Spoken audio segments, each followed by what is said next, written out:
Hola, bienvenidos a La Guía Escéptica, el podcast en el que discutimos temas científicos y ejercitamos nuestro pensamiento racional.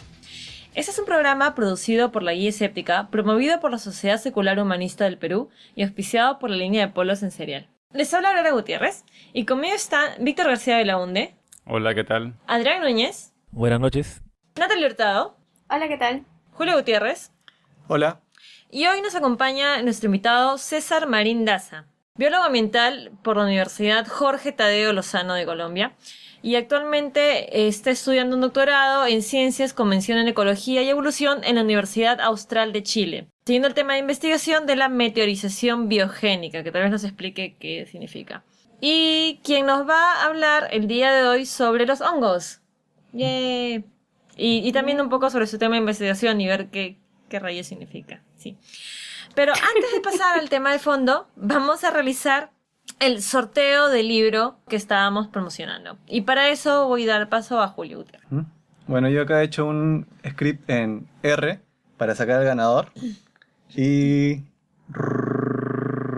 Tambores. Inserta el ruido de tambores. El ruido del script. Ya, muy bien. Tuvimos 13 participantes.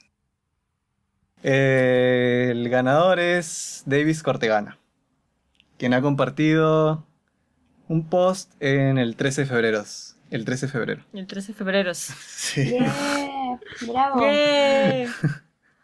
Felicitaciones. Es el afortunado ganador del Felicitaciones. Está en Lima, ¿verdad? Sí. Fue a la Sí. reunión de la guía Sí, escéptica. fue la reunión, Sí. Y se quedó hasta el final. Y se quedó Sí. hasta... Al No sé de final, qué estás hablando, final. Natalie. Yo creo que en ese No momento recuerdo. ablandó a los jueces, ¿no? ¿Qué? Sí, Natalie, creo que esa parte no deberíamos decir. Sí, ha corrompido a los olvidé, jueces. Lo siento, no debí tomar alcohol. Rayos. Julio, ¿cómo fue la selección? ¿Puedes garantizar imparcialidad? A ver, acá hay un notario presente que nos va a garantizar... Cuchi, esa Cuchi. Cuchi, ya. ¿Es conforme, doctor Cuchi? Es conforme. Dice que es conforme. Yo les voy a mandar una captura de pantalla del sorteo. Ha sido Y aleatorio. de... Tan aleatorio como un programa puede ser aleatorio. Sí. Hice un script. Bueno, los que conocen R, que es un programa para hacer estadística, obviamente tiene un generador de números aleatorios. Y... En otras Ya palabras, está. obviamente lo hicimos más complicado de lo que debería ser. Bueno, no sé de qué Podríamos sacar forma lo hubieran papelito. podido Pero es lo hacer. más Claro. transparente, Papelito, porque pues. cualquiera Claro. puede, o sea, no cualquiera, pero alguien que Claro. pueda, que quiera corroborarlo, lo pasa. Los programas pueden ser trucados, Cierto. No. Yo te diría hackeados. Mejor lo hubieras mejor tirado un dado. lo mejor es filmar y sacar un papelito con el audio que es el mismo audio que escuchas en el podcast. O sea, se pierde la magia, pero yo creo que está bien. No entiendo. Bueno, lo quise hacer más nerd de lo que usualmente puede ser. Y Lo lograste, Claro. créeme. además, Felicitaciones. tienen que tener confianza en su podcast. ¿Qué? Tienen que tener confianza en su Ah, podcast. claro, sí. O sea, si empiezan a dudar de nosotros... si van a dudar de nosotros, No, de hecho deben dudar de nosotros. Ese chiste de hacer mensajes y correcciones que duden de nosotros. está bien. De hecho, no Qué confíen en su podcast. Claro, pero lo que yo digo es que, o sea, esto Confíen tiene, en nuestras intenciones. digamos, si hubiéramos sacado papelitos y lo hacemos por podcast, igual hubiera quedado la duda, ¿no? Ni siquiera saben si hay papelitos. Siempre. Sobre todo porque no estamos todos en el mismo lugar. Estamos Claro. todos por Skype. No, pero la primera aproximación de nuestros oyentes es de escepticismo. Claro. Pero no de intención, sino de... O sea, cuando dudan de lo que decimos, no es porque crean que estamos mintiendo, sino porque nos hemos equivocado. Y otro punto que es Claro. importante es que en verdad tiene un poco que ver con un programa pasado, estirando el concepto del romanticismo a esto. Es como que es básicamente lo mismo, pero sin toda la parafernalia de los papelitos y el doblez y la emoción de ver qué papelito sale. Hay mucha emoción, yo creo que hay mucha emoción en los papelitos. Bueno, pasamos al tema de fondo. Vamos a hablar de los Vamos a hablar de los hongos. hongos en general. Ustedes saben que estamos más emparentados a los hongos que a las plantas. No sabía eso. Bueno, por ejemplo, no te crecen plantas en los pies. Ah, no, pero tienes plantas... tienes ambos en los pies. Ya, César, No, en el árbol explícanos. de la vida, al ver las ramificaciones, estamos un poco más cerca, digamos, compartimos más ADN con los hongos que con las plantas. Claro, esa es la pregunta de qué cosa se diferencia un hongo de una planta. O sea, Bueno, hay varias cosas, hay varios tipos de hongos, por supuesto, son cerca de 100.000 especies clasificadas y yo diría que varios cientos de miles de especies de hongos sin clasificar. Algunos, por ejemplo, como los Chytridiomycota, tienen paredes de quitina, y si uno se va a los animales, los escarabajos y muchos tipos de insectos también tienen paredes de quitina. Entonces, varias de las cosas que dijeron anteriormente son correctas en el sentido de que fisiológicamente, estructuralmente, y también por la secuenciación y por filogenómica, se sabe que los hongos efectivamente están más emparentados a los animales. También, como bien lo mencionaron, se diferencian de las plantas en que no son capaces de producir su propio alimento. Básicamente dependen en muchos casos de las plantas. Hay otros que son parásitos, hay otros que degradan materia orgánica, tienen diferentes funciones, entonces no tienen la misma independencia que una planta. O sea, ¿cuál es la principal diferencia entre los hongos y las plantas? ¿Que no producen su propia comida? Bueno, eso es algo un poco difícil de responder porque hay varios tipos de hongos. Están unicelulares de una sola célula y multicelulares. Y también hay muchos de diferentes tipos de ambientes acuáticos, terrestres, aéreos, y como lo dije, con diferentes funciones. En resumen, yo diría que, claro, que no son autótrofos, que no son capaces de producir su propio alimento, sino que son quimioheterótrofos. O sea, que tienen una fuente de energía química y dependen del ambiente para encontrar sus alimentos. ¿Y de qué forma absorben sus alimentos algunos hongos? No sé, ¿nos podrías dar algunos ejemplos? El ejemplo con el que yo más trabajo son las micorrizas, que básicamente es una simbiosis entre las raíces de las plantas y los hongos. Entonces, las plantas proveen energía en forma de ATP, que es una molécula universal, y los hongos proveen diferentes nutrientes que las plantas normalmente no pueden acceder, como el fósforo, el calcio, el potasio, entre otros, que son nutrientes elementales, por ejemplo, para las cadenas DNA o para las proteínas, para las enzimas, para diferentes tipos de compuestos que son elementales. Ahora bien, ¿cómo estas micorrizas, que son esta simbiosis, adquieren los nutrientes? Por ejemplo, excretan ácidos. Estos ácidos se liberan en el suelo y de esta forma degradan moléculas que son altamente complejas, moléculas que de otra forma no pudieran ser degradadas sino por la acción de un ácido normalmente corrosivo. ¿Estos son los hongos que convierten rocas en suelo fértil? Sí, específicamente las micorrizas. Nuestra principal hipótesis, aquí un poco el contexto es que si bien yo soy biólogo y trabajo con ecólogos y con biólogos evolutivos, nosotros estamos incursionando en un tema que es muy de los geólogos. Y quizás ellos tienen otra forma de hacer ciencia y tienen otra forma de pensar un poco, no sé, acerca de la diversidad biológica. Entre las cosas que ellos dicen es que la forma en la que las rocas que existen bajo el suelo, o sea, la corteza terrestre, se descompone, es exclusivamente física y química, fuerzas físicas y químicas actuando. Y nuestra principal hipótesis es que también hay fuerzas biológicas, también hay organismos que están involucrados en este proceso de cómo estas rocas gigantescas se descomponen cada vez en partículas más y más pequeñas hasta alcanzar el nivel molecular. Y uno de los organismos que nosotros pensamos que están más involucrados en este proceso son los hongos. ¿Por qué los hongos? Porque los hongos tienen, específicamente las micorrizas, tienen una fuente de energía directa como es la energía de las plantas. O sea, un árbol puede tener muchísima energía acumulada, y un hongo, si uno hace un hueco en el suelo, un hongo básicamente explora toda la superficie del suelo, no tiene ninguna limitación para explorar metros y metros cúbicos de suelo. Entonces, estos son los mismos hongos que degradan las rocas y liberan los nutrientes. ¿Y son visibles estos hongos? ¿Son como los líquenes? Son diferentes a los líquenes en el sentido de que el líquen es una asociación entre un alga y un hongo y la micorriza es una asociación entre una planta terrestre, ya sea angiosperma o gimnosperma, o sea, plantas con flor o plantas sin flor, y un hongo. Pero se podría hacer una analogía entre la simbiosis, entre los dos tipos de simbiosis, entre un líquen y una micorriza, en el sentido de que es un intercambio de funciones, o sea, el hongo provee una función y la parte vegetativa, el alga o la planta, provee otra función y en que también son altamente dependientes. Estas micorrizas están presentes en el 90% de las plantas terrestres. La estimación más reciente dice que hay 300.000 especies de plantas terrestres en el mundo y estos hongos hacen simbiosis con 270.000 especies, que es un montón, o sea, es toda la diversidad del planeta. ¿Y un vegano entonces también está consumiendo hongos?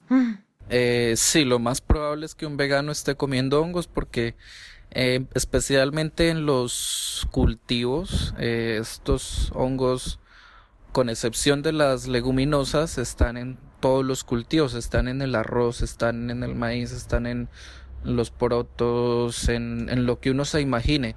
Y son ubicuas las hifas, o sea, como las cadenas de células que tiene un hongo en el suelo se conoce como hifa, que están divididas en varias células.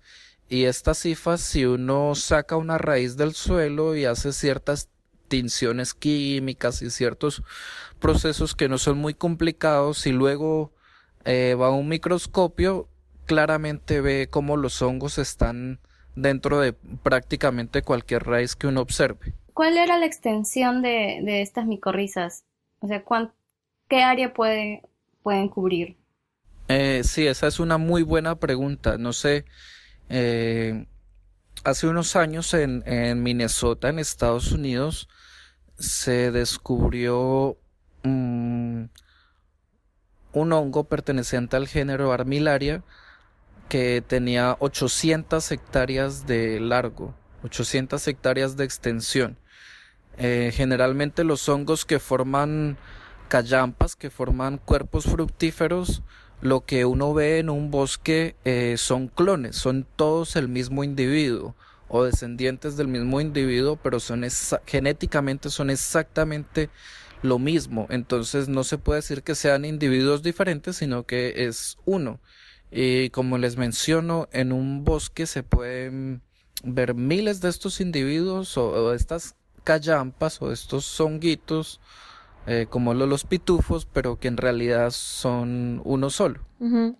¿Y en qué otros casos, o sea, en qué momento, cómo decidimos, o sea, qué variabilidad tiene que haber para decidir si es uno solo o no? ¿Tiene que ser exactamente igual, idéntico, y si no es idéntico ya no es el mismo? Sí, bueno, eso es un debate en general de la biología como un todo, no solo de los hongos. ¿Qué tanta variación genética tiene que haber para que un individuo sea, al menos en estos organismos que se reproducen clonalmente, o lo que se denomina ramets y genets, para que un individuo sea considerado diferente a otro? Ciertas personas que son muy puristas dicen que no, digamos, si tú secuencias 1000 pares de bases de la secuencia del DNA, todas las 1000 tienen que ser exactamente iguales. Luego hay otros que dicen que puede haber una u otra mutación, pues porque las mutaciones son también comunes. Por lo general eso está como el 99,99%, por poner un número para hablar de clones. Ya luego está todo el debate para hablar de especies o subespecies, pero para hablar de clones y de que son diferentes individuos, sí, es un número sumamente alto. Esas cosas a mí siempre me hacen pensar en, imaginemos que existe otra especie inteligente alienígena que llega a la Tierra y para esta especie las variaciones entre humanos es, para ellos, o sea, para su contexto es nada. O sea, todas las variaciones que para nuestro nivel es tan importante, en verdad para ellos es casi inexistente. O sea, que claro. nos ven a todos iguales. Como que a veces viajas de China y te parecen todos los chinos iguales. Y das racist. Vamos a empezar a No, comer. pero con los hongos pasa que a veces se cae un árbol y crecen hongos dentro del árbol muerto y parecen que están separados, pero por abajo están en el fondo conectados y es un solo organismo, ¿no? Y también las plantas se hibridan, que yo sepa. No sé si qué piensa César sobre el asunto, porque hay personas inclusive que dicen que el organismo más grande del planeta es el arrecife coral de Australia que se ve desde el espacio. Porque es un solo organismo, está como no hay espacio entre una cosa y otra, ¿no? Funciona como un solo organismo. Sí, desde un punto de vista biológico, yo creo que esas indicaciones de la gran barrera de coral, habría que hacer un muestreo exhaustivo. El problema con este tipo de organismos clonales es que el muestreo siempre es discreto, o sea, que se toma una muestra en un extremo, otra en otro extremo, otra en el medio, pero en realidad uno está haciendo un muestreo de un organismo que es continuo. Y en ese sentido el muestreo también tendría que ser más o menos continuo para determinar realmente si hay la suficiente variación. El siguiente problema con eso es que así sea un país con mucho presupuesto, un grupo de investigación con mucho presupuesto, nunca va a tener tantos recursos para poder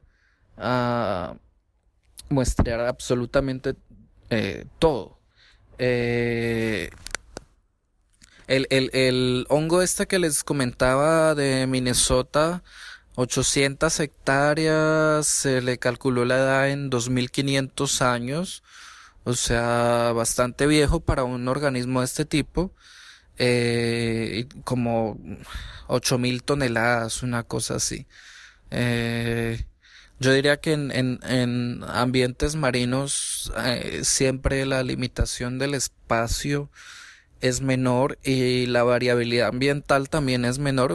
En el suelo, lo particular del suelo es que si tú tomas una muestra en determinado punto y luego tomas 20 centímetros más allá, las condiciones de los nutrientes, del pH, del fósforo, del calcio, del nitrógeno, lo que uno quiera, pueden ser totalmente diferentes. Hay una alta variabilidad y en ecología y en evolución uno sabe que esta variabilidad lleva a que los organismos sean totalmente diferentes, que si cambian las condiciones ambientales probablemente cambien también el tipo de organismos que van a estar ahí. Así la distancia geográfica en términos humanos sea insignificante.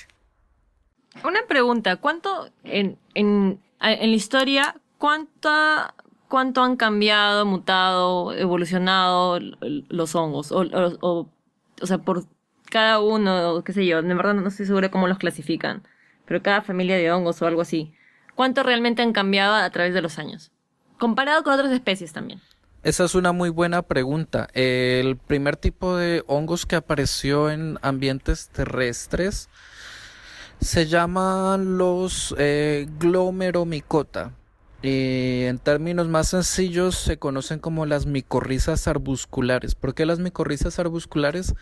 Porque estas hifas, estas células de estos hongos entran en la raíz y entran no solo en la raíz sino dentro de las células vegetales. O sea, penetran las células vegetales y hacen directamente la simbiosis dentro de las células vegetales.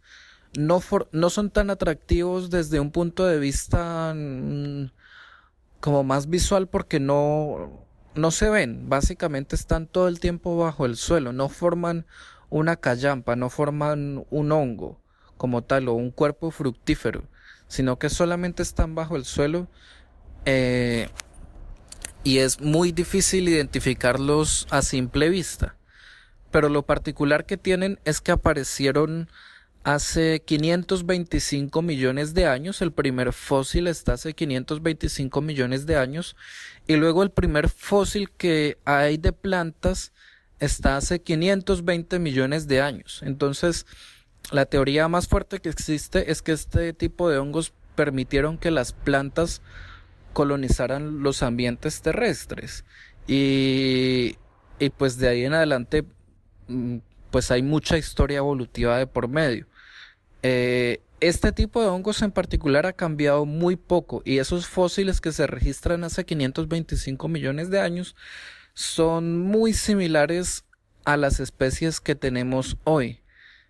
Sin embargo, este grupo apenas son 240 especies, que para los hongos son poquitas. Al principio les mencioné que habían 100.000 especies.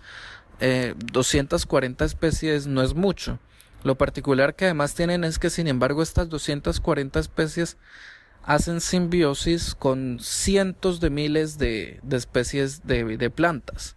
O sea, y están en todo el mundo. Una especie que uno encuentra acá en Chile, la encuentra en Suiza, y la encuentra en Rusia, la encuentra en Ecuador, y la encuentra en muchos lados. Ahora bien, hay otros, el resto de tipos de hongos como los amanita, que son la referencia más cercana que puedo dar realmente es la de los pitufos. Estos sí han cambiado muchísimo, y los fósiles que hay aparecieron mucho tiempo después, aparecieron hace 230 millones de años, pero los fósiles que habían de esa época son muy diferentes a los organismos que uno ve actualmente.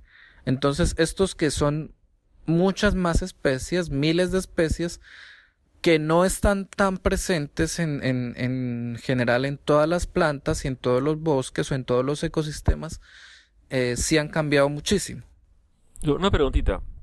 Estos antimicóticos que son para la piel, por ejemplo, ¿cómo funcionan? O sea, ¿cómo es que matan a los hongos? Esos específicamente, si no estoy mal, eliminan. Esos están diseñados para un grupo específico que mencioné hace un rato, que se llaman los quitidrios o los quitidriomicota, que tienen su pared celular de quitina, que es un compuesto orgánico normalmente muy complejo, o sea, tiene muchos enlaces químicos básicamente, y estos atacan esa pared de quitina. O sea, estos hongos, la gran mayoría son unicelulares, pero tienen una pared muy fuerte, una pared celular muy fuerte. Atacan esta pared y ya el hongo básicamente se queda sin defensas. Ah, ya. O sea, luego de que se quedan sin la pared de quitina, ya actúa la defensa del cuerpo, digamos, de la piel. Sí, exactamente. O sea, como que desactivan los mecanismos de defensa que per se tiene el hongo, y un adulto, un humano con un sistema inmune normal ya puede atacar ese hongo que ya no tiene estos mecanismos de defensa tan potentes. La quitina es como lo que tenemos en la uña, ese material. No, eso es queratina. Queratina, ya. César, una pregunta. ¿Es cierto que los hongos necesitan de humedad y de calor para proliferarse, ¿no? En el caso del pie de atleta, por ejemplo, se sabe que si tienes el pie libre hay menos posibilidad de que crezca, ¿no? Sí, la gran mayoría de grupos de hongos, de phylums o familias, requieren condiciones húmedas, y obviamente los que hacen simbiosis con plantas también, pero los parásitos, muchos requieren condiciones húmedas. Por ejemplo, acá en Chile, muy cerca de Valdivia, donde vivimos, hay como un nicho, o sea, hay como un sitio con una fuerte presencia de un hongo que lo pueden buscar en Google, que se llama el Cordyceps. Y el Cordyceps lo que hace es que está en el bosque, los insectos lo ingieren porque se reproduce normalmente de forma sexual, o sea, genera esporas, genera células que están en la atmósfera. El insecto lo ingiere y de algún modo estas células van a dar a los ganglios que es como el protocerebro que tiene un insecto.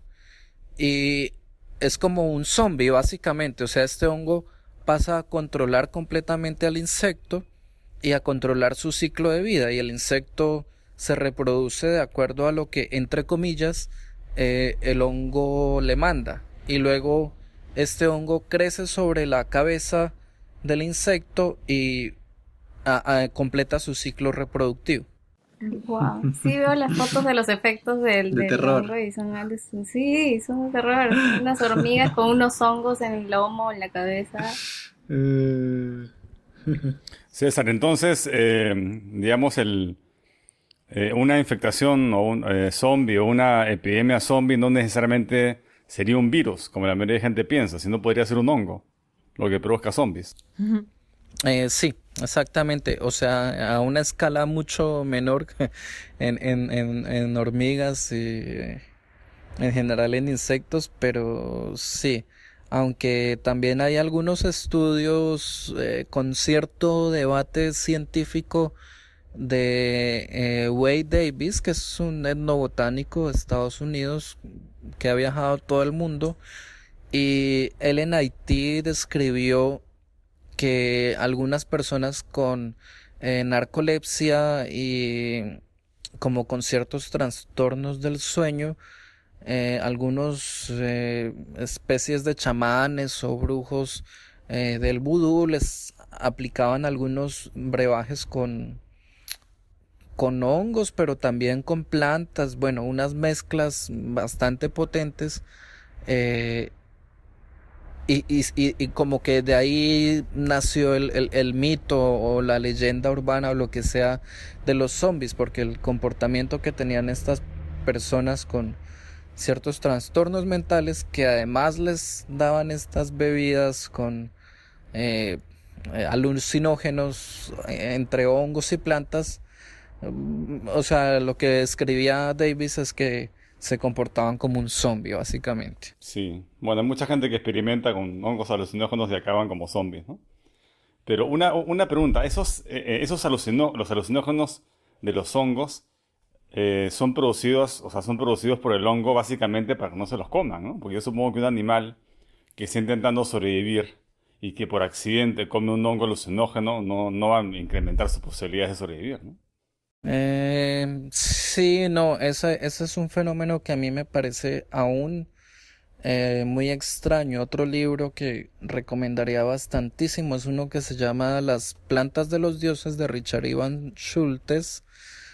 Él se asoció él siendo un botánico, se asoció con Albert Hoffman, que fue el que se inventó el LSD, y pues que era un gran químico.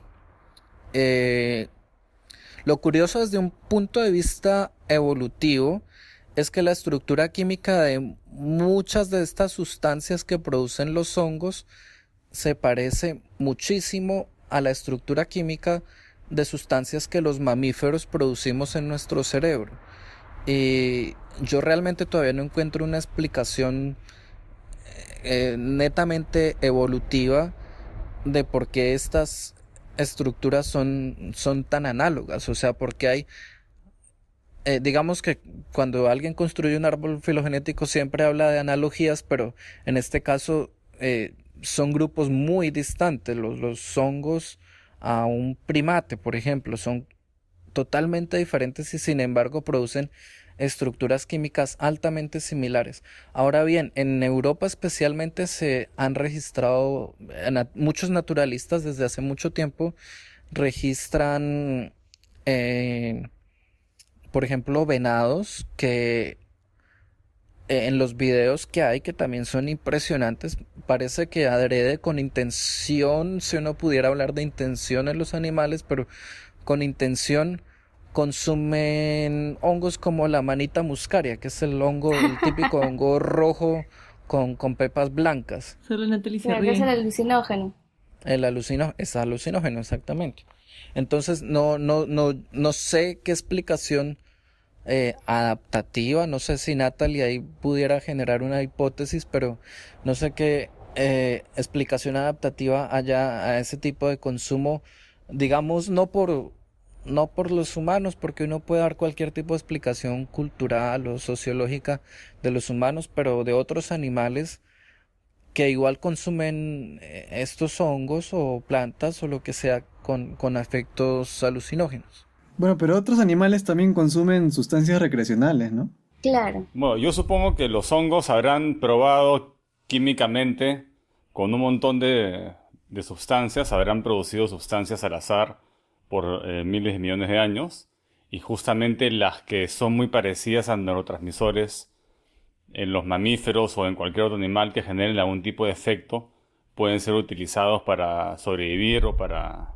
aumentar su población, ¿no? En el caso de los hongos alucinógenos, de hecho que los cultivan y los utilizan y se han beneficiado, ¿no? De los usuarios. Así, respecto a eso yo tengo una pregunta, porque una vez me dijeron que cuando uno, después de consumir, orina, por ejemplo, que se mantiene ahí o sea que todavía el hongo puede salir a partir de esa orina. ¿Es verdad eso? ¿O es un mito? O sea, ponte, sea, yo me como unos hongos, después los orinas. orino y ahí donde orino pueden salir. Sí, normalmente estas sustancias son lo suficientemente fuertes para no ser degradadas instantáneamente o por mecanismos digestivos normales. Es lo mismo que la ayahuasca, que no tiene nada que ver con hongos, pero es lo mismo que la ayahuasca, que una parte de la ayahuasca es un supresor de las enzimas que normalmente le permitirían a uno digerir un compuesto como el compuesto que tiene la ayahuasca, que es similar al DMT, y la otra parte es el compuesto alucinógeno. En los hongos pasa algo muy similar, pero vienen las dos cosas en uno. Viene algo que suprime los mecanismos fisiológicos que tiene el organismo para inhibir o para reducir el efecto de estos compuestos alucinógenos, y la otra parte es el alucinógeno en sí. Eh, Dado que existe esa supresión de la inhibición o esa supresión de la fisiología humana o mamífera, es bastante probable que esto pase a los fluidos, a la orina. O sea, puedes intentar tomando hongos, orinando, después tomando tu orina, después orinando. Te conviertes en una máquina de movimiento alucinógeno perpetuo. Yo no sé si llegas a la concentración necesaria, ¿no? Ahora bien, hay que tener ahí bastante cuidado porque sí, cuando uno dice que estudia hongos, mucha gente pregunta por ese tipo de asuntos. Yo diría que un 5% son comestibles sin efectos, o sea, comestibles de gastronomía básicamente. Otro 10 a 15% causan efectos alucinógenos. El restante 75% realmente son tóxicos, o sea, si te los vas a comer no vas a tener un buen viaje, por decirlo de alguna forma. Hay Un una viaje sin línea, retorno, puede ser. sí, hay una línea muy delgada entre lo que es alucinógeno y lo que es tóxico. Y la mayoría de las guías de campo y de los micólogos, o sea, la gente que estudia hongos, clasifica tanto los alucinógenos como los tóxicos en el mismo saco, en el mismo paquete, porque es que realmente una dosis muy alta de alucinógenos sí te mata de una. Eso es algo muy interesante que no es tan on topic, pero Julio, una vez tú me dijiste algo así como cuál es la dosis para cada droga, o sea, la dosis de toxicidad. Y Claro, era o sea, la dosis de activación versus la ajá. dosis con la que te mueres, ¿no? Sí, y eso es una buena guía, creo yo, para saber qué drogas probar o qué drogas son más seguras. En caso de en los casos en los que no están. Por ejemplo, a mí los hongos nunca me han dado mucha confianza porque, o sea, no es que tengas la medida exacta, ¿no? Tienes un hongo que puede contener más o menos de algo. Yo no sé en el caso de los hongos, pero en el caso del LSD, por ejemplo, no hay toxicidad que te pueda matar. O sea, puedes Mm, consumir cantidades industriales de LSD, pero no vas a llegar a un grado de toxicidad que te va a ¿Estás matar. seguro de eso? En el caso de la... sí. Y en el caso de la marihuana, creo que te tendrías que fumar algo así como 3 toneladas en 15 minutos para morir. Que es virtualmente imposible, ¿no? O sea, nadie ha muerto de sobredosis de LSD o de cannabis, salvo que tenga una condición preexistente de, no Claro, sé, insuficiencia cardíaca, etcétera, ¿no? claro. Pero sí, o sea, si te metes una sobredosis de heroína, sí te mueres. Claro, pero la toxicidad del LSD, no, o sea, no lo sé, tendríamos que buscar. O sea, ya has dicho que has buscado, no sé. O sea, me imagino que hay efectos secundarios, tal vez, como, Obviamente, sí, acabas en otro planeta. algo así. Ah, una pregunta, ¿cuál es la importancia en el ecosistema general? ¿Qué te parece a ti? ¿Cuál es el rol más importante que cumplen los hongos? Sí, esa es otra muy buena pregunta.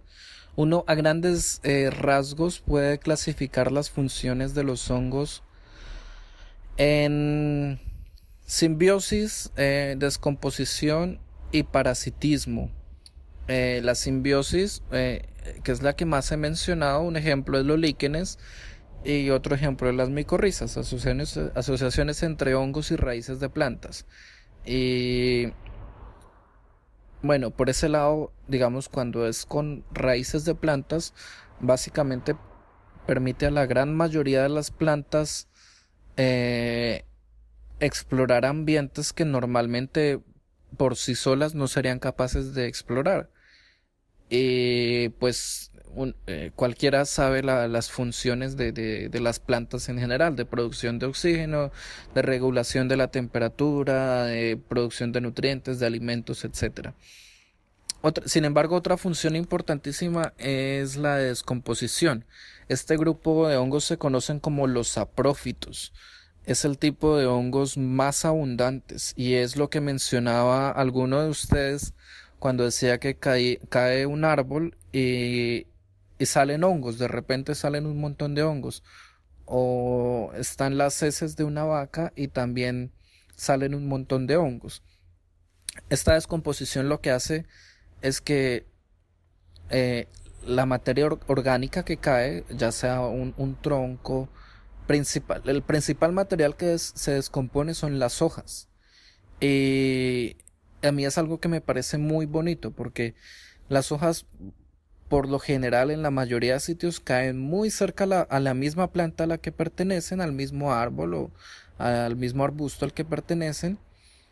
Están estos hongos que están especializados, se han evolucionado millones y millones de años en descomponer las hojas, las descomponen y liberan los nutrientes que luego la misma planta aprovecha, la misma planta que soltó las hojas aprovecha. Entonces es un reciclaje de nutrientes, básicamente. Se están reciclando. Y por ejemplo, las hojas, uno puede hacer un estudio que se ha hecho bastante, que es muy sencillo, que es medir la cantidad de nutrientes que una hoja tiene cuando recién sale, cuando es una hoja joven, cuando está madura y ya cuando la planta está a punto de soltar la hoja, que la hoja ya tiene otro color.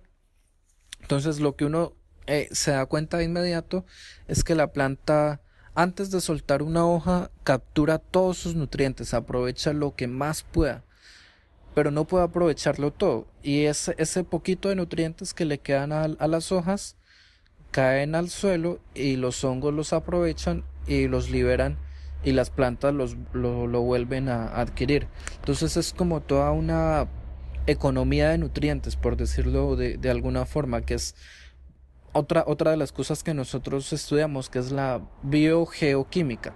O sea, cómo son los ciclos de nutrientes. Uno en el colegio aprende el ciclo del agua y el ciclo del carbono, del nitrógeno, si acaso, pero hay muchos más compuestos que circulan en la naturaleza de una forma muy similar a la economía, por eso se habla de economía de nutrientes. César, no sé si has oído hablar de estas hormigas que prácticamente tienen agricultura, ¿no? Que van, cortan las hojas de los árboles y ahí se las llevan como veleros y de ahí las ponen bajo tierra y cultivan, o sea, esperan que crezca el hongo y se comen el hongo que crece. Alimentan una especie de hongo gigante de bajo tierra, ¿no? Pero tiene que haber habido una coevolución ahí, ¿no? Exactamente, y siempre lo mismo con las micorrizas, entre más, por ejemplo, acá en Chile tenemos un árbol con flor, o sea, un angiosperma que es del género Nothofagus, y entre más cercanos son estas especies de Nothofagus, también más parecidos son los tipos de hongos que hacen simbiosis con sus raíces, y este fenómeno de la coevolución se puede ver con plantas y sus polinizadores o con plantas y sus parásitos, en todo tipo de asociación, no necesariamente simbiótica, pero en todo tipo de asociación ecológica en general, eh, tienden a haber estos patrones de coevolución. Algo que llamó mi atención fue cuando dijiste que hay hongos que viven en ambientes aéreos. Me parece que dijiste algo así. ¿A qué te referías? ¿A qué ejemplos te referías? Especialmente los parásitos tienden a ser aéreos, parásitos de animales principalmente, también parásitos de plantas. A lo que me refería, o sea, a lo que me refería específicamente es que utilizan como medio de dispersión el aire. No a que su ambiente permanente sea el aire, sino que para desplazarse de un lado a otro dependen altamente del aire, claro. Ahora, ¿todos los hongos tienen esporas? O sea, ¿las esporas serían lo análogo a las semillas? No, hay algunos pocos grupos de hongos como las micorrizas arbusculares, las glomeromicota, que tienen esporas que en realidad son mecanismos de reproducción asexual. La gran mayoría de hongos que se reproducen sexualmente, o sea, también se reproducen por gametos, pero no necesariamente por esporas. Ahora, quiero mencionar algo curioso que cuando Natalie preguntó si los veganos comerían, cuando comen raíces, comen hongos. A mí siempre siempre me cuestioné el hecho de los hongos versus las plantas, ¿no? O sea, los vegetarianos dejan de comer el reino animal por las características del sufrimiento y todo esto. Pero se supone que los hongos no son exactamente plantas y no tienen las características por las cuales los vegetarianos dejan de comer animales. Pero aún así tampoco tienen las características por las cuales los vegetarianos comen plantas. O sea, finalmente estás comiendo planta. O sea, tú quieres saber si en el fondo un vegano que come una hifa de un hongo en realidad está siendo vegano o al final está siendo contaminado por este hongo que Contaminado. es más parecido a un animal que a una planta. Pero los veganos pueden comer hongos, ¿no? Sí, claro que pueden, sí. Yo no soy zoólogo, pero el otro argumento que yo daría es que hay muchos grupos de animales que en realidad saber qué tanto dolor o qué tan capaces son de sentir el dolor es algo que está todavía, que es un debate científico, que realmente hay muchos grupos de animales que no se han explorado, no se han investigado lo suficiente, que no están, que por decirlo de forma sencilla, están muy alejados de nosotros, digamos organismos marinos que apenas son como cúmulos de células que más o menos se dividen en funciones, pero que no tienen un cerebro, ni tienen muchas terminaciones nerviosas. Entonces, ¿hasta qué punto uno dice este animal es capaz de sentir dolor? Y si ese es el argumento principal para no comerse un animal, pero si hay animales que realmente no sabemos si sienten dolor o no.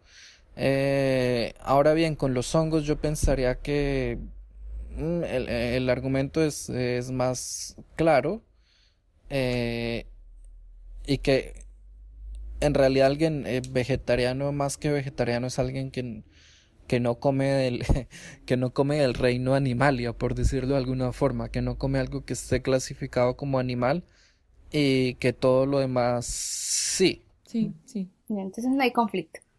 No, no, es que mi punto era una soncera en realidad. Me olvidé cuál era. parecía importante en mi cabeza. Ya. No, pero No, yo quería averiguar un poco más. Yo no sé nada sobre botánica, entonces, ¿cómo es el mecanismo que usan los árboles para crecer? Para generar madera y crecer. ¿Cuál es ese mecanismo? ¿Cómo es ese mecanismo? Ok, el mecanismo principal es la fotosíntesis. No para crecer, sino que utilizan la fotosíntesis como fuente de energía, eh, y las raíces a partir de esa fuente de energía son capaces de explorar el suelo. Eh, Exploran el suelo con raíces primarias y raíces secundarias. La raíz primaria básicamente va en el eje vertical y va hasta lo más abajo que pueda. Y las raíces secundarias nacen a partir, obviamente, de esta raíz primaria.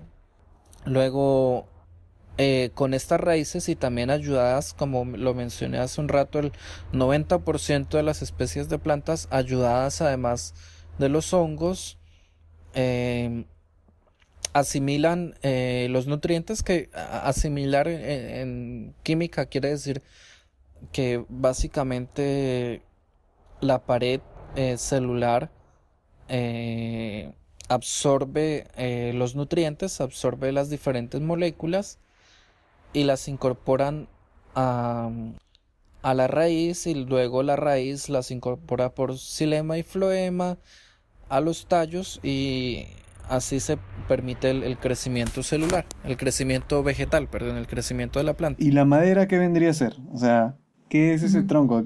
¿Cuáles son los compuestos que hay ahí? El componente principal es la lignina, que también es algo bastante complejo. Y además de la lignina, en el medio está el xilema y la floema, que es de transporte hacia arriba y hacia abajo respectivamente. O sea, uno transporta de la raíz a las hojas, y las hojas hacen la fotosíntesis, y el otro transporta de las hojas a la raíz. Ya veo, ya Bueno, veo. Más o menos. vamos cerrando. ¿Puedes Sí. contarnos un poco sobre tu tema de investigación y cómo lo estás desarrollando? Bueno, el concepto técnico de mi tema de investigación se llama meteorización biogénica. Como dije hace un rato, la meteorización es el proceso mediante el cual, bueno, la Tierra, el planeta Tierra, tiene la corteza terrestre, y encima de la corteza terrestre está el suelo. Eh, Esta corteza terrestre está compuesta de grandes rocas, de grandes minerales que tienen diferentes orígenes. Hay algunas que se originan por las capas tectónicas, hay otras que se originan por sedimentos, o sea, por material que queda flotando en los océanos, en los lagos, y con el paso de millones de años se compacta. Y otras que se generan por volcanes, o sea, rocas ígneas metamórficas y sedimentarias. Ahora bien, estas rocas están debajo del suelo, y los geólogos hace mucho tiempo, hace cientos de años, han determinado que por algunos procesos estas rocas se van dividiendo en partes, y cada vez en partes más y más pequeñas, hasta que alcanzan el nivel molecular, hasta que alcanzan el nivel de una sola molécula que queda por ahí libre en el suelo, básicamente. Entonces, por mucho tiempo se ha dicho que los procesos mediante los cuales estas rocas se vuelven cada vez más pequeñas son exclusivamente físicos y químicos, y estos procesos se conocen como meteorización. Cuando nosotros decimos que estudiamos la meteorización biogénica, queremos decir que también hay procesos biológicos que están transformando el tamaño de estas rocas hasta hacerlas cada vez más pequeñas y que alcancen el nivel molecular. Y uno de los organismos que es nuestra hipótesis que más estarían involucrados son los hongos, específicamente los hongos que hacen simbiosis con las plantas. Entonces nosotros estudiamos este proceso en el sur de Chile, que es uno de los ecosistemas menos contaminados del mundo, con bosques más prístinos, mm, con rocas de 1000 años y rocas de millones de años, o sea, tenemos muchos tipos de edades para contrastar, eh, con condiciones ambientales entre la costa y los Andes también altamente variables. En fin, tenemos muchos factores, una combinación tremenda de factores y de variables para ver si definitivamente, independientemente de todas estas condiciones, los hongos realmente están contribuyendo a este proceso. ¿Cómo lo desarrollamos?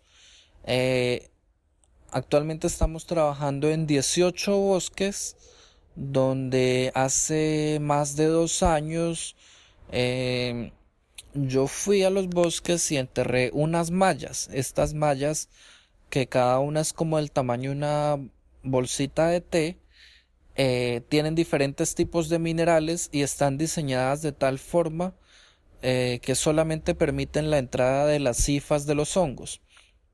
Las enterramos, marcamos con GPS los puntos y luego volvimos un año después y ahorita en diciembre volví 2 años después. O sea, son experimentos de largo plazo.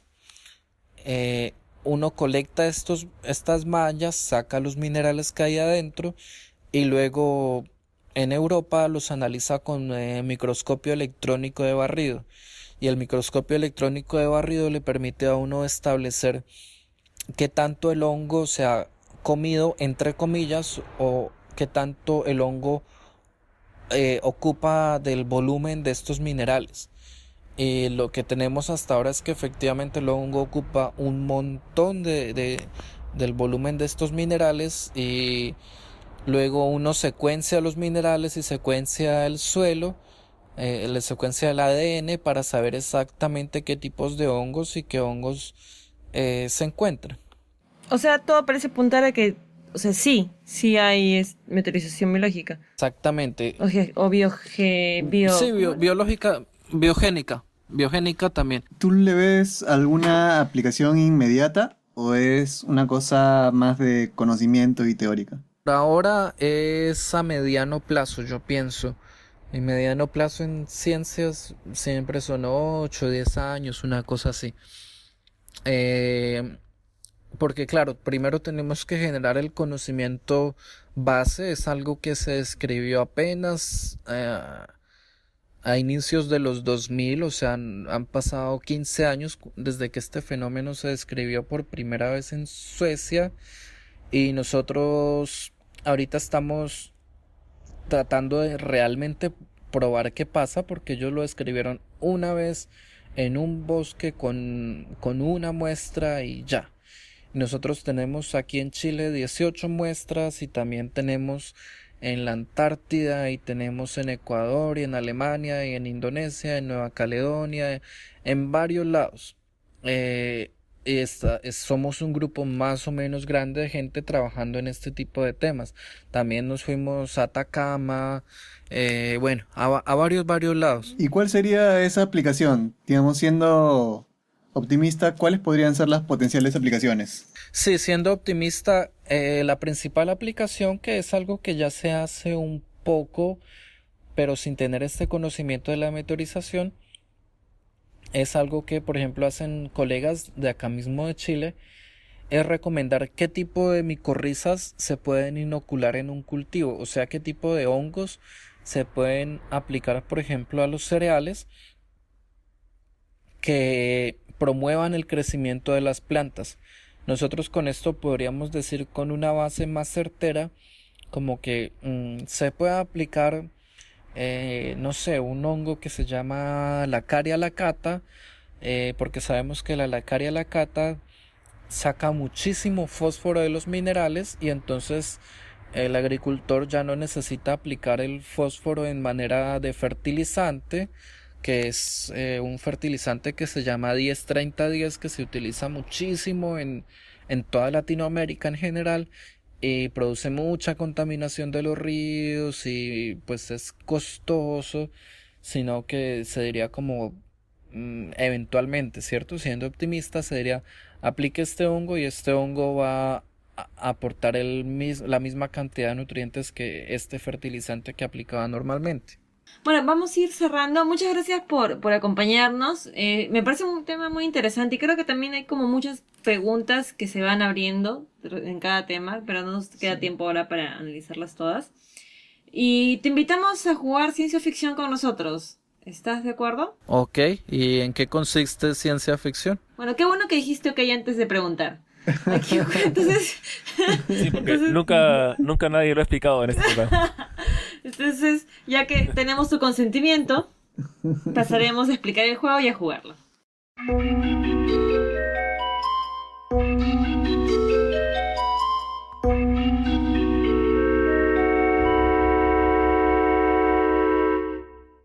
Y el tema de esta semana va a ser ciencia y ficción, pero va a estar relacionado a los premios Oscar. Perdona, Oh. ¿ciencia y ficción o ciencia o ficción? Esto es ciencia y ficción. Ciencia y ficción.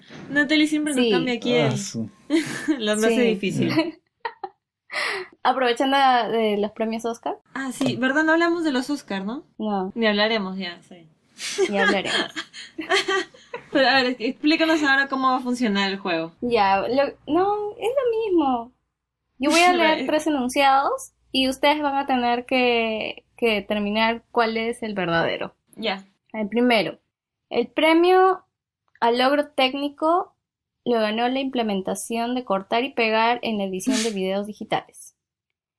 2. El personaje más interpretado por ganadores del Oscar es personas de la realeza o líderes. 3. La consola AMS para mezcla de escenas fue premiada como el mejor logro científico en cinematografía. Vale, ¿estamos Espera, hablando del Oscar ¿el que acaba de Oscar? pasar? No, Sí. pues. No, pues porque el personaje más interpretado por ganadores del Oscar es de todos. no, No, pero- no. O sea, no, esa es atemporal. Claro, En general. Pero no entiendo, Sí, en porque la general. primera dice el premio al logro técnico, o sea, claro. En algún momento hay un premio al logro técnico y lo ganó ese. Sí, lo ganó alguna vez la implementación de cortar y pegar en la edición de videos digital. ya, chévere. Una chévere. pregunta, pero Es ¿la histórico, 1 ¿no? la uno y la 3 refieren al Oscar o a la otra, a la otra premiación esa de... Es claro, es el Oscar, está El dentro del Oscar. Oscar. Sí, está dentro del Oscar, pero son unos premios que no se dan no se dan en la gala central, sino se entregan como días ya. antes. Los premios de Ya. ciencia. Claro, No sabía que había otra gala. claro, son los premios nerd. ¿Y a quién va primero? Sí, Ya yo voy primero y me voy por el primero. Yo creo que el primero es verdadero. Porque es un logro técnico. O sea, de hecho todos me parecen verdad. O sea, excepto el 2, que no tengo la menor idea. Pero, o sea, el Oscar es... No sé cuántos años tiene el Oscar. No es de mis favoritos. Pero tiene muchos años y las películas... O sea, ha habido muchas películas que no tienen nada que ver con eso. No lo sé. Vi una trivia del Oscar que el mismo año salieron 2 películas de la Reina Elizabeth y las 2 actrices que estaban interpretando a la Reina Elizabeth estaban nominadas a Mejor Actriz. Eso podría ser. Y la 3, bla. También me parece que podría ser verdadera, pero la primera no tengo la menor idea y la primera me gusta más, así que me voy por la primera. Porque sí, o sea, es algo que debe ser, de repente es algo muy difícil, bueno, un corte y pegada muy difícil.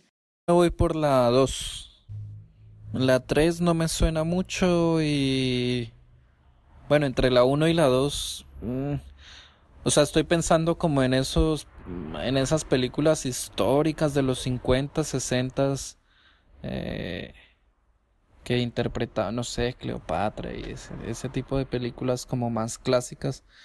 Como no es atemporal, perdón, como eso tiene como 86 años el Oscar, entonces como que esas primeras películas pesarían bastante.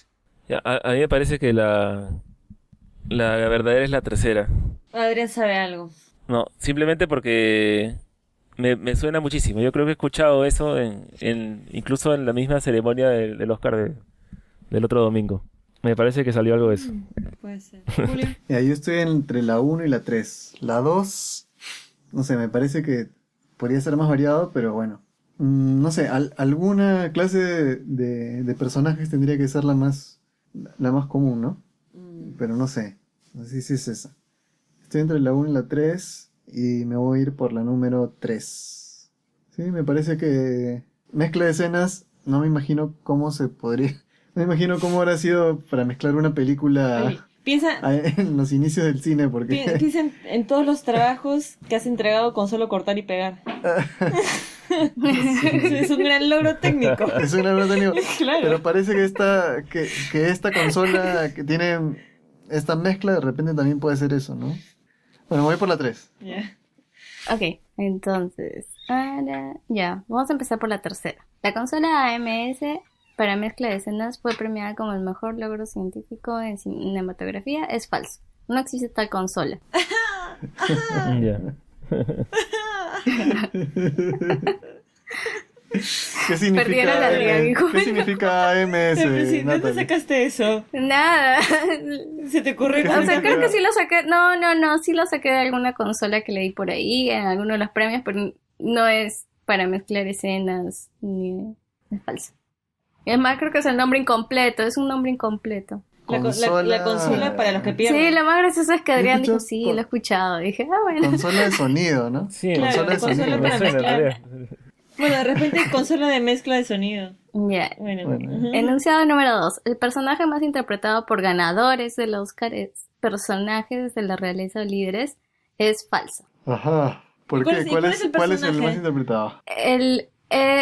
En realidad el número de ganadores de los Oscars creo que es entre, no recuerdo si es 7 u 8, pero no pasa de 8. Han interpretado personajes de la realeza o líderes, en tanto que el primer lugar es de 24 actores ganadores del Oscar que han interpretado a personas con problemas de salud mental. Justo iba a pensar Sí, eso. eso Yo me latía automáticamente también. pensé en mente brillante. Es como Generalmente es una persona de bajo estatus, ¿no? O sea, puede El ser una underdog. persona pobre, una persona que tiene que superar obstáculos, más que un rey o algo así, ¿no? Bueno, pero hay reyes que también superan Sí, obstáculos. yo primero que pensé fue mi pie izquierdo.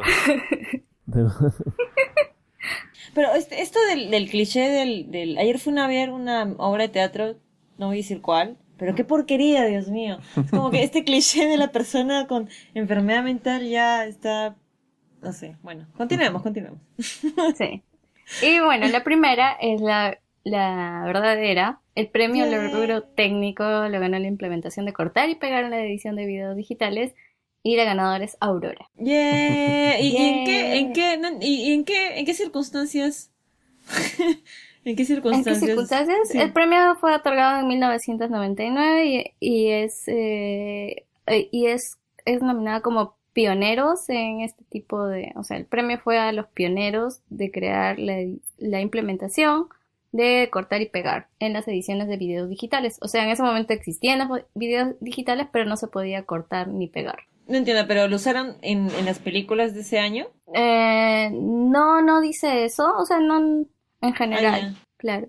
Ah. Y eso obviamente desde 1999 hasta nuestra fecha, bueno, pues ha sido un aporte bastante importante, ¿no? Sobre todo en el contexto de las personas que hacen videos caseros, Claro, todos los como youtubers. el YouTube, claro, ellos le deben mucho de su trabajo, que es muy sencillo ahora a este premio o a estos científicos. Claro, no como cortar y pegar antes que tenías que ver cuadrito por cuadro, ¿no? Y elegir dónde cortar. Ajá, Y- sí. Y así terminaba la sección de ciencia ficción. ¡Yeah! Y gané. ¡Yeah! Yeah. Julio, aparte, varias, tiene una ¿no? racha, Julio, de pérdida. Sí. Ya, vale. Sí. Bueno, gracias a todos por perder y por acompañarnos. Y así concluye el episodio 81 de la Guía Escéptica. El ganador, ¿cómo? Nos vamos a contactar con el ganador para entregarle su premio. Que él se contacte.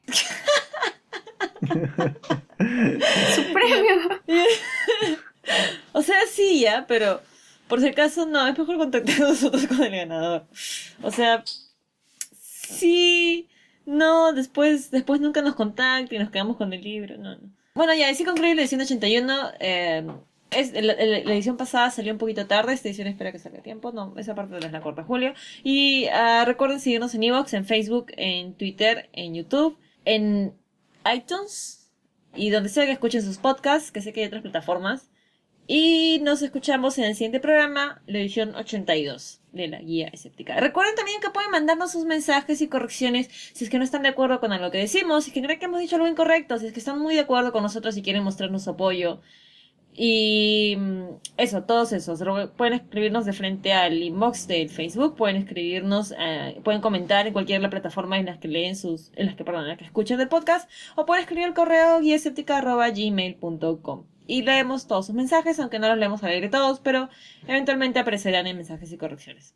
Y gracias César otra vez por acompañarnos y por perder. Gracias. Gracias. Gracias, César. Chao. Chao. Chao. Chao. Chao. Chao, nos vemos. Chao, chao.